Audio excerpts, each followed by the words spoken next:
이달 초 한 차례 무산됐던 북미 고위급 회담이 다음 주에 열릴 것으로 알려졌습니다. 회담을 앞두고 유엔 안전보장이사회가 남북철도 공동조사에 대해 대북 제재 면제를 승인했는데요. 남북경제협력이 속도를 낼 것으로 기대됩니다. 아산정책연구원 신범철 안보통일센터장 모시고 한반도 정세와 북미 협상 국면 진단해 보겠습니다. 안녕하세요. 예, 안녕하십니까? 이번에 유엔 안보리가 남북철도 연결 공동조사에 이 제재 면제를 승인을 했습니다. 언뜻 보기에는 그 속도를 내는 모양새인데 어떤 의미가 있을까요? 예, 기본적으로 한미 공조 하에서 이제 대북 사업에 대해서 조율이 이루어지고 그것이 유엔 대북제재위원회에서 승인이 된 거죠. 네. 그러니까 철도 연결 공동조사라는 취지에서 공동조사 같은 것은 사실 대북제재 대상이 아니거든요. 네. 근데 다만 그 과정에서 이렇게 유엔 제재가 관심을 두고 있는 북한에 대한 정제요가 들어가는 부분이 있어서 네. 그런 부분에 협조가 필요했던 것이고 그것이 네. 잘 이루어진 거라고 생각합니다. 네. 그러면 이번에 이 면제 조치가 이 공동조사에만 해당이 되지 않습니까? 물론 성과도 있지만 뭐 다른 차원에서 볼 때는 한계도 있어 보이는데요. 어떻습니까? 예, 그렇죠. 그러니까 철도 연결 사업 자체 그렇게 더 중요한 의미를 지니는 사업은 네. 유엔 안보리 대북 제재 대상입니다. 2375호에서 북한에 대한 신규 투자라든가 합작 사업을 금지하고 있거든요. 네. 그렇기 때문에 그런 부분은 북한의 실질적인 비핵화 조치, 그러니까 신고나 검증을 북한이 수용하고 미국이 그거에 상응하는 조치로서 제재 완화를 약속하면서 안보리에서 제재 해제가 이루어지거나 네. 면제가 이렇게 확인이 됐을 때 진전이 있는 부분인데요. 네. 이제 앞으로 비핵화 협상이 잘 진행돼서 그런 부분까지 합의가 되기를 기대해 봅니다. 이 미국은 이번 공동조사에 아주 전폭적인 지지를 밝혔죠.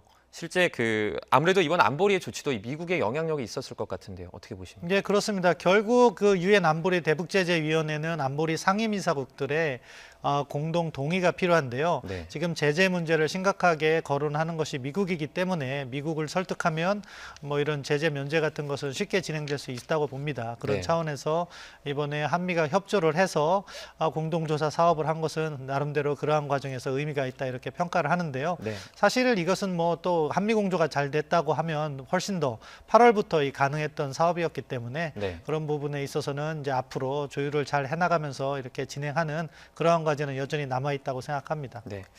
앞서 미국은 한미연합훈련이죠. 이 독수리 훈련의 축소 방침을 밝혔는데요.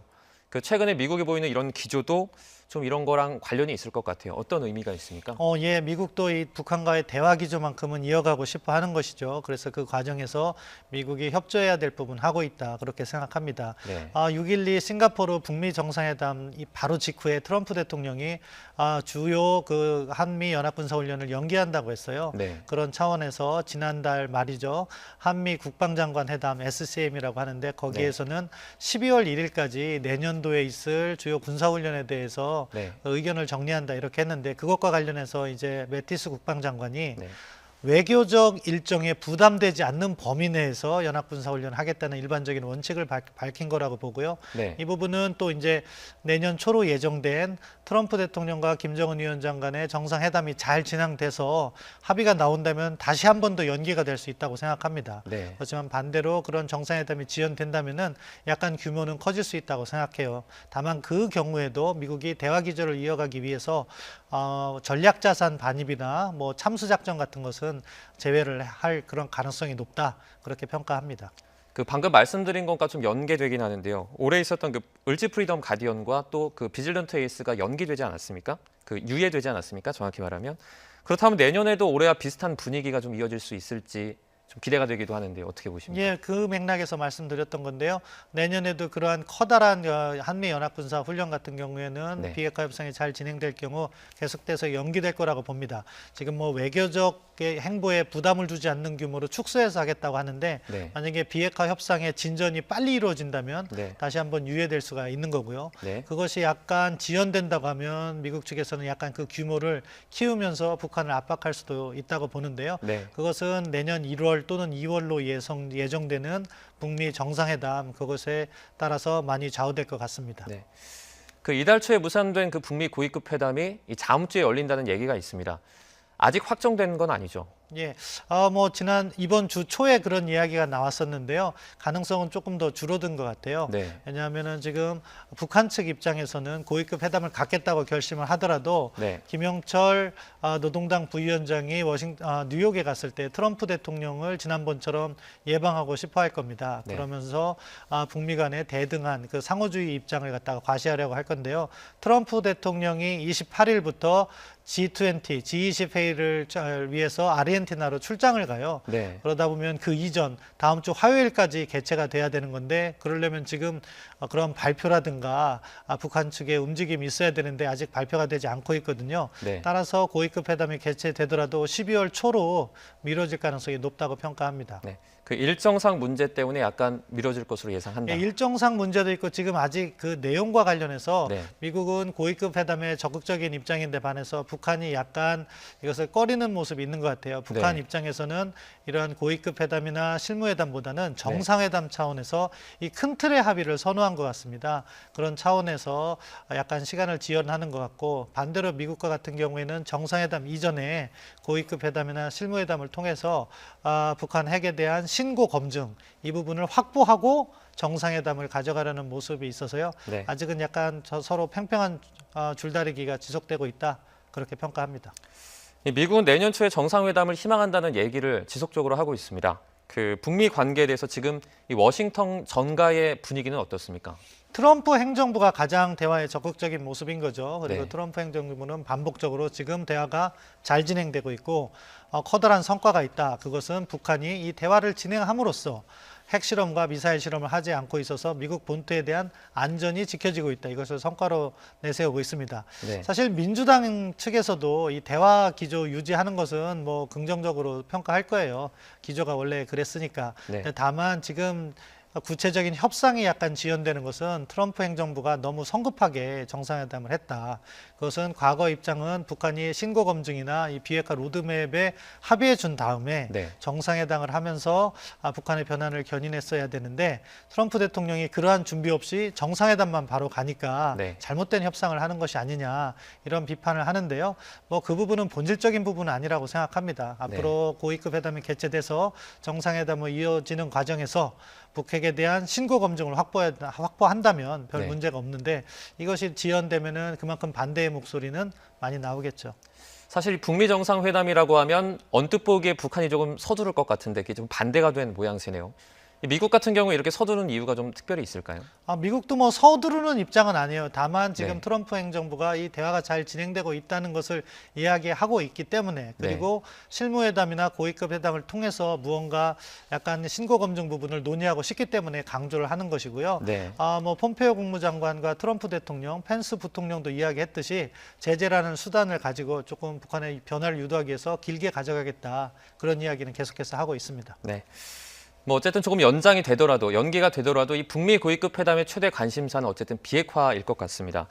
이 양국의 합의 사항에 따라서 이 남북 경제 협력 그리고 또 북한에 대한 제재가 많이 달라질 것 같은데요. 어떻게 보십니까? 예, 그렇죠. 결국 북한의 비핵화가 진전이 있어야지 제재 면제라든가 제재 완화가 시작될 수 있고 네. 그래야지 북한에 대한 신규 투자라든가 기존 사업의 재개가 가능하거든요. 네. 그 부분에 있어서는 우리도 북한과 경제 교류를 확대하기 위해서 실질적인 비핵화와 제재 완화 조치가 있어야 되는 것이고 그거를 위해서 우리 정부는 북측에 있어서는 신고 검증에 보다 좀 적극적으로 나와라 하는 요구를 해야 되는 것이고 네. 미국에 대해서는 정말로 북한이 신고 검증을 한다면은 단계적인 제재 완화와 면제 조치를 보여줌으로 해서 계속해서 북한을 변화로 이끌어야 된다는 메시지를 전달해야 된다고 생각합니다. 네. 이 북미 고위급 회담과 관련해서 이 연내 김정은 국무위원장의 답방도 이 서울 오는 그 답방도 좀 연관이 있다, 영향을 미칠 수 있다라는 얘기도 있는데요. 이 부분은 좀 어떻게 보십니까? 예, 영향을 크게 미칠 거라고 생각합니다. 입장을 바꾸어서 제가 김정은 위원장이라고 생각을 한다면은 네. 한국에 답방을 하는데 두 가지를 고려할 것 같아요. 정치적 측면에선 과연 한국 국민들이 자신을 환영해 줄 것인가. 네. 그런데 이 부분도 북한의 비핵화가 진전이 있어야지 보다 열렬한 환영을 받을 수 있겠죠. 네. 그리고 다른 한편에서는 경제적 측면에서는 한국을 답방해서 돌아오는 길에 한국 정부로부터 경제적 선물을 받을 수 있을 것인가. 그래야지 북한 주민들에게 내가 이만한 성과를 거두었다 이야기를 할 수 있는데 네. 그렇기 때문에 비핵화의 진전은 중요한 부분을 차지하고 있고 미국과의 그런 협상과 밀접히 이렇게 연계하면서 시기를 정할 가능성이 있다. 네. 그렇게 평가합니다. 그런데 최근 이 폼페이오 장관이 이 남북 관계 관련해서 이 비핵화가 함께 가야 한다. 뭐 2인승 체제를 또 얘기를 꺼내기도 했는데요. 이 당연한 얘기 같기도 하는데 이 말을 꺼낼 의도가 조금 궁금합니다. 예, 뭐 그거는 뭐 지금 원론적인 부분이라고 생각하는데요. 사실은 평양 공동 선언이 있었던 9월 19일부터 네.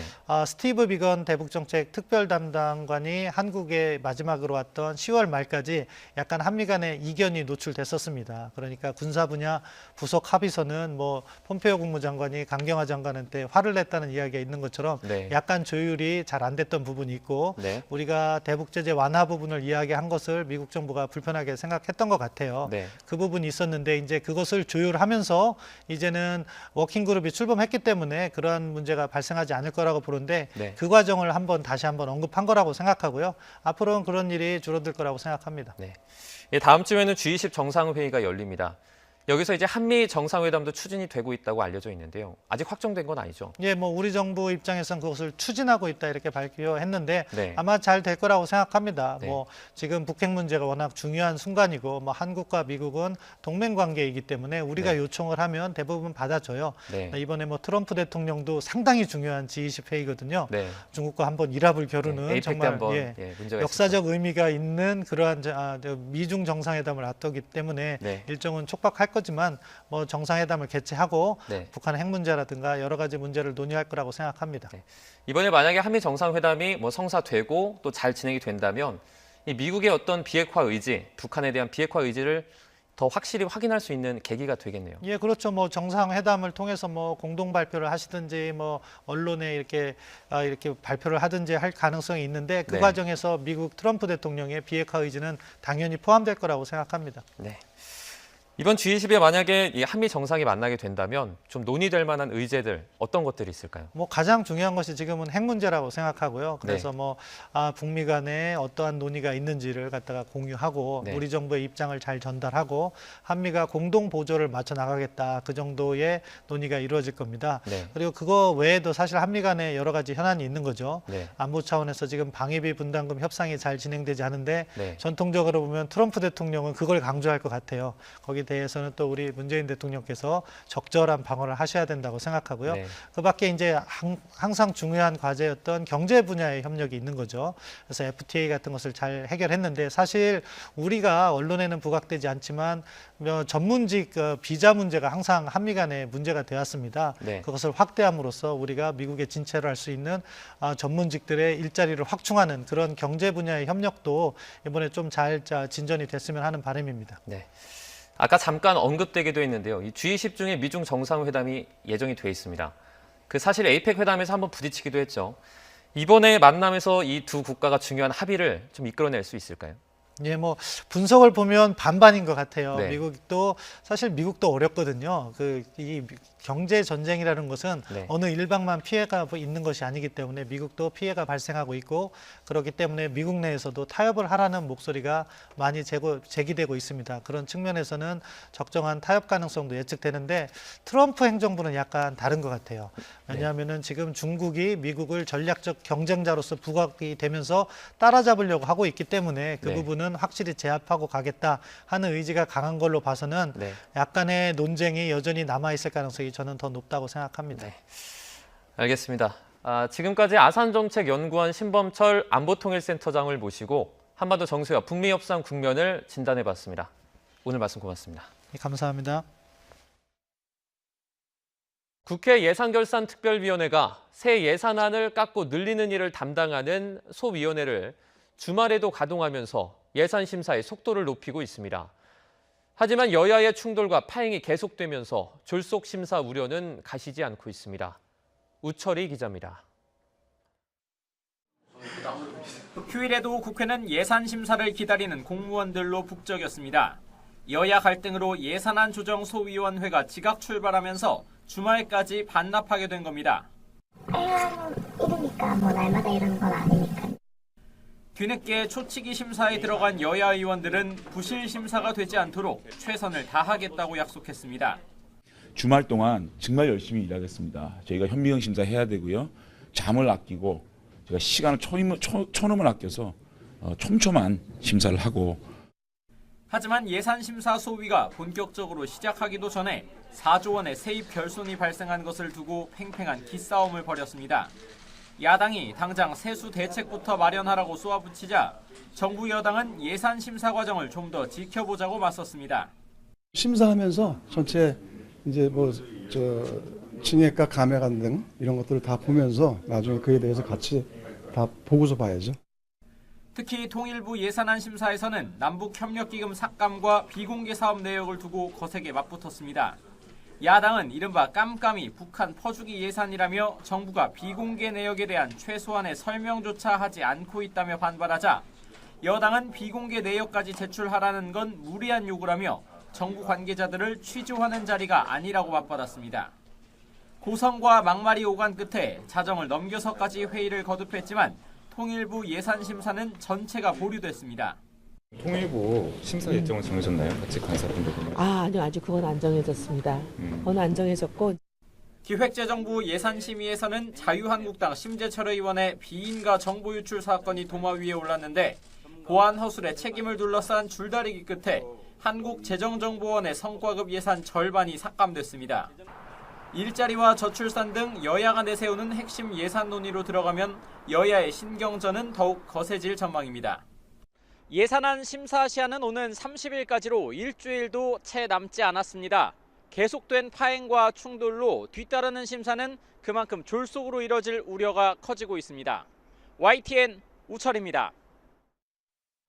친형 강제 입원 등의 의혹이 제기된 이재명 경기지사가 피의자 신분으로 검찰에 소환돼 조사를 받고 있습니다. 이 지사는 부당한 공격이라며 관련 혐의를 강하게 부인했습니다. 조용성 기자의 보도입니다. 주말 오전 이재명 경기지사가 검찰청사로 걸어 들어옵니다. 친형을 강제로 정신병원에 입원시켰다는 혐의 등을 받는 피의자 신분입니다. 이 지사는 부당한 공격이라며 거듭 무죄를 주장했습니다. 이런 일로 우리 국민들께 걱정을 끼쳐드린 점 송구하게 생각합니다. 그러나 부당한 공격에 대해서 제가 그 진상을 밝히고 또 저의 부당한 올가미를 벗어나려는 불가피한 행동이라는 점 이해해 주시고. 하지만 검찰은 경찰이 유죄로 본 3가지 혐의를 집중적으로 캐물었습니다. 친형이 강제로 정신병원에 입원한 과정에 공무원들을 동원했는지, 또 지방선거를 앞두고 과거 검사를 사칭했다가 벌금을 받은 사실을 부인한 점을 조사했습니다. 성남시 대장동 개발과 관련해 허위 사실을 공표한 혐의도 포함됐습니다. 여배우 스캔들 등 불기소 의견으로 넘어온 4가지 혐의도 다시 들여다봤습니다. 이 지사는 그러나 관련 혐의를 모두 부인했습니다. 강제 입원을 시킨 것은 저희 형수님이셨고요. 저희는 정신질환자의 비정상적인 행동으로 우리 시민들이 또 공직자들이 피해를 입기 때문에 정신보건법에 의한 절차를 검토하도록 했을 뿐입니다. 조사가 진행되는 동안 검찰청사와 국회 주변에서는 장외 공방전이 벌어졌습니다. 이 지사를 옹호하는 쪽과 규탄하는 단체가 각각 목소리를 높였습니다. 이번 조사에서 트위터 계정 해경군 김씨 관련 사건은 빠졌습니다. 별도의 검찰 수사진이 다음 달 13일 공소시효가 끝나기 전에 이 지사의 아내 김혜경 씨를 기소할지를 결론 날 것으로 보입니다. 이 지사 측이 강하게 반발하고 있지만 이 지사 본인은 물론 아내 김혜경 씨에 대한 검찰 수사가 속도를 내고 있습니다. YTN 조용성입니다. 이재명 경기지사의 검찰 출석에 대해서 여당은 안타깝다면서도 검찰이 진실규명에 최선을 다해달라는 신중한 입장을 보인 반면 야당은 이 지사 사임을 촉구했습니다. 더불어민주당 홍익표 수석 대변인은 YTN과의 통화에서 현직 지사가 검찰 조사를 받는 것을 안타깝게 생각한다면서 빠른 시일 안에 시시비비가 가려지길 바란다고 밝혔습니다. 반면 자유한국당 윤영석 수석 대변인은 논평에서 친형 강제 입원은 형수가 한 일이라는 이 지사의 발언은 국민들 눈에는 가관이라며 스스로 사임하는 게 마땅하다고 비판했습니다. 이번에 불이 난 KT 전화국은 주변 5개 구에 이르는 넓은 지역의 유무선 통신 서비스를 담당하는 곳입니다. 그런데 이런 중요한 통신시설에 주말 근무자는 단 2명에 불과했습니다. 국내 통신 공용 KT의 안일한 통신시설 관리가 화를 키웠다는 지적이 나오고 있습니다. 김승환 기자의 보도입니다. 화재가 발생한 KT 아연 전화국은 지난 1998년에 지어진 20년 된 건물입니다. 통신 신호의 관문 역할을 하는 핵심 시설인 서울 해화나 구로처럼 국가 중요 시설로 지정된 곳은 아니지만 중간다리 역할을 하는 거점입니다. 주변 지역에 통신 신호를 수신하고 전송하는 장비 등이 있습니다. YTN 취재 결과 이런 중요 시설의 주말 근무자는 단 2명에 불과한 것으로 확인됐습니다. 초동 진압이 불가능했던 이유입니다. 상시 근무 6시간에 경비 1명에 시설 요원 1분에서 2명 정도. 특히 서대문과 용산 등은 인구가 많고 상업시설이 즐비한 곳이기 때문에 피해가 클 수밖에 없습니다. 사정이 이런데도 KT는 화재 발생 이후 몇 시간이 지나도록 제대로 된 상황 파악조차 하지 못했습니다. 가뜩이나 경기가 좋지 않아 울상인 상인들은 결제가 안 돼 발을 동동 굴렀지만 KT는 복구 시점조차 제대로 알리지 않았습니다. KT에서는 최대한 빨리 어떻게 시간을 단축해서라도 최대한 복구하겠다라는 게 저희 메시지예요. 그래서 언제까지 100% 하겠다라는 것을 좀 말씀드리기 너무 어려운 점 좀 양해를 부탁을 드리겠습니다. 지난 2003년에는 KT 해화전화국이 해커의 공격을 받아 인터넷 등 통신이 마비되기도 했습니다.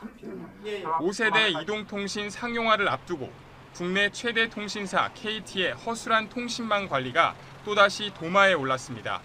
YTN 김승환입니다. KT 건물 화재로 발생한 통신 장애로 유무선 전화와 인터넷, TV는 물론 카드 결제 오류도 잇따르고 있습니다. 이 때문에 시민들이 큰 불편을 겪고 있는데 완전 복구까지는 상당한 시간이 걸릴 것으로 보입니다. 권남기 기자의 보도입니다.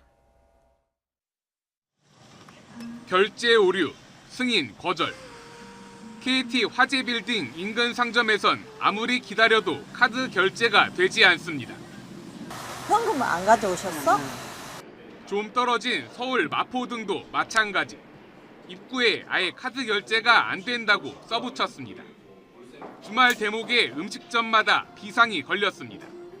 카드 결제가 안 됐고요. 요즘에 그리고 배달 어플 서비스 이런 것도 다 먹통이었고. 계좌 이체까지 같이 요구를 하는 저희 입장인데도 또 KT를 쓰시는 분들은 핸드폰까지 그게 안 돼서 이제 포장 주문 전화가 먹통이 되자 손님은 음식점을 직접 찾아왔습니다. 혹시나 해서 온 거예요. 오늘 영업을 안 하시나 했는데.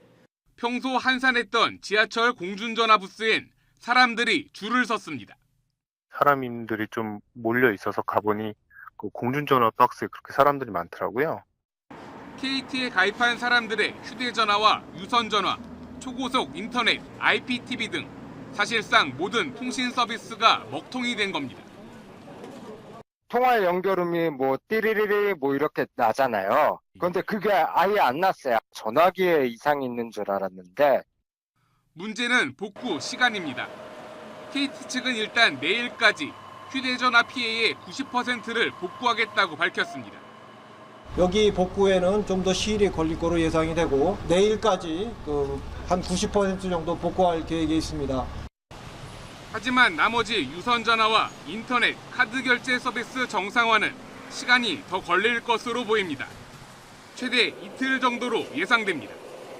화재 통신구에 많은 회선과 광 케이블이 있는 데다 작업할 수 있는 인원도 한계가 있기 때문입니다. KT 측은 최대한 서둘러 복구 작업을 마치겠다고 강조했지만 시민 불편은 한동안 불가피해졌습니다. YTN 권남기입니다. 오늘 오전 서울 충정로에 있는 KT 건물 지하에서 불이 났습니다. 다행히 인명피해는 없었지만 서울 5개 구 등 주변 지역이 통신장애를 겪고 있습니다. 첫 소식 박석영 기자의 보도입니다.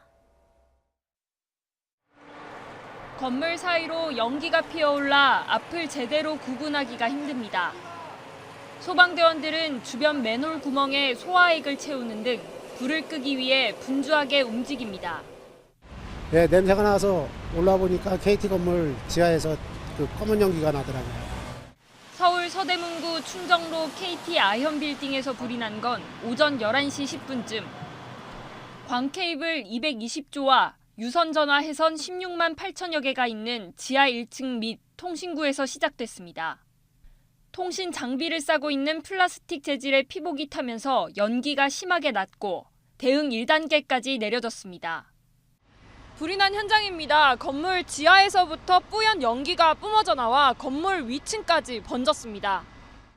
다행히 지하 현장에는 근무자가 없어서 인명피해는 발생하지 않았습니다. 하지만 주변 지역 이동통신과 인터넷, IPTV는 물론 카드 결제 단말기에서 장애가 발생했습니다. 아현지사 회선을 이용하는 중구와 용산구, 서대문구, 마포구 일대와 은평구, 경기도 고양시 일부 지역까지 불편이 계속됐습니다. 16만 8천 회선하고 광케이블이 220조가 들어가 있어요. 근데 광케이블은 정확히 이 무선이기 때문에 그 피해 범위는 정확히 날 수 없어요. 그렇지만 많은 인원이 피해를 보고 있다 이렇게 하시면 되고요. KT 측은 통신망을 우회하고 이동기지국 차량을 투입해 임시 복구에 나섰습니다. 복구가 마무리되는 대로 KT와 소방당국은 정확한 화재 원인을 조사할 예정입니다. YTN 박서경입니다. 국회는 주말인 오늘도 예산결산특별위원회 예산안 조정소위원회를 열고 기획재정부와 국세청, 국방부와 병무청 등의 소관 예산안에 대해 감액할 부분을 집중 심사했습니다. 특히 기재부 예산심의에서는 자유한국당 심재철 의원의 비인가정보 유출 사건과 관련해 보안 허술의 책임을 둘러싼 여야 공방 끝에 한국재정정보원의 성과급 예산 절반이 삭감됐습니다. 어제 자정을 넘겨 진행된 통일부 심사에서는 남북협력기금 삭감과 비공개 사업 내역을 두고 여야가 첨예하게 대립하면서 통일부 예산심사 전체가 보류돼 일정을 다시 잡기로 했습니다. 10대들이 면허도 없이 렌터카를 몰다 잇따라 사고를 내고 경찰과 추격전까지 벌이다 잡혔습니다. 조직폭력배가 두들겨 맞은 자기 식구들을 복수를 한다며 원정보복에 나섰다가 무더기로 붙잡히는 일도 있었습니다. 휴일 사건 사고 소식을 나연호 기자가 보도합니다. 차량이 골목을 종횡무진 질주합니다. 더는 도망가기 어렵자 냅다 차를 버리고 달아납니다. 경찰이 이들 4명을 붙잡아 보니 모두 10대들이었습니다. 술은 마시지 않았지만 무면허로 렌터카를 몰다가 음주 단속을 하는 경찰을 보고 도망가다 차량 서너 대를 들이받았습니다.